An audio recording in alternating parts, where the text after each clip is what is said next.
We are less than 24 hours after an attempted assassination on former President Donald Trump, where a man armed with a gun fired multiple shots toward the stage, grazing Trump's ear, injuring 2 people, and tragically killing a man who died as a human shield protecting his daughter and wife from bullets.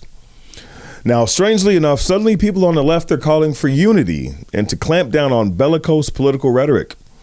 But let's not forget, for the last 8 years, it has been their rhetoric that fanned the flames, creating the perfect storm for one of the most brazen political attacks since the assassination of John F. Kennedy. Let's take a look.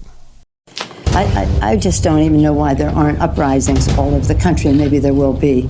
People need to start taking to the streets. This is a dictator. You know, there needs to be unrest in the streets for as long as there's unrest in our lives. Enemies of the state.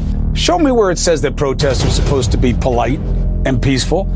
Do something about your dad's immigration practices, you feckless. When they go low, we kick them. How do you resist the temptation to run up and wring her neck? The biggest terror threat in this country is white men, most of them radicalized to the right. I thought he should have punched him in the face. I said, even if you lost, he insulted your wife. Yes. He came down the escalator and called Mexicans rapists and murderers. He said, well, what do you think I should have done? I said, I think you should have punched him in the face and then gotten out of the race. You would have been a hero.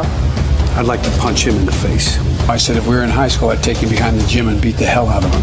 Punch some people in the face! When was the last time an actor assassinated a president? They're still going to have to go out and put a bullet in Donald Trump, and that's a fact. Look as his character is stabbed to death. Where is John Wilkes Booth when you need him? That's it right there. Pull it up. I have thought an awful lot about blowing up the White House. A Missouri state senator is under investigation by the Secret Service after saying she hopes President Trump is assassinated. I will go and take Trump out tonight. And if you see anybody from that cabinet in a restaurant, in a department store, at a gasoline station, you get out and you create a crowd. And you push back on them. And you tell them they're not welcome anymore, anywhere. And sadly, the domestic enemies to our voting system and our honoring our Constitution are right at 1600 Pennsylvania Avenue. They're not going to stop before Election Day in November, and they're not going to stop after Election Day. And that should be, everyone should take note of that on both levels, that this isn't, they're not going to let up, and they should not. If you think we're rallying now, you ain't seen nothing yet. Now, in the aftermath of yesterday's attack, Democratic Congressman Benny Thompson issued a statement saying, "There is no room in American democracy for political violence. I am grateful for law enforcement's fast response to this incident. I'm glad the former president is safe, and my thoughts and prayers go out to everyone involved." Social media users quickly pointed out that he supported a complete withdrawal of Secret Service protection from President Trump. It's also interesting to note that after the shooting, one of Benny Thompson's staffers wrote, "I don't condone violence, but please get you some shooting lessons so you don't miss next time." Oops, that wasn't me talking. Now, advocating violence seems to be a feature of the left, not a bug. Let's not forget Congressman Dan Goldman saying that Trump has to be eliminated.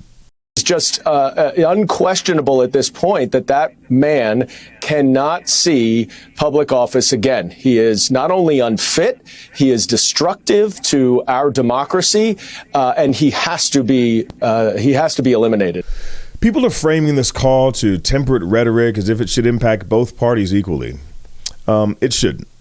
Because for nearly a decade now, the most vicious, persistent calls to violence, whether direct or implicit, all emanate from Democrats and progressives. But in some cases, because of their pathological hatred of Donald Trump, some voices on the right have also called for violence, like Republican political strategist and co-founder of the Lincoln Project, Rick Wilson.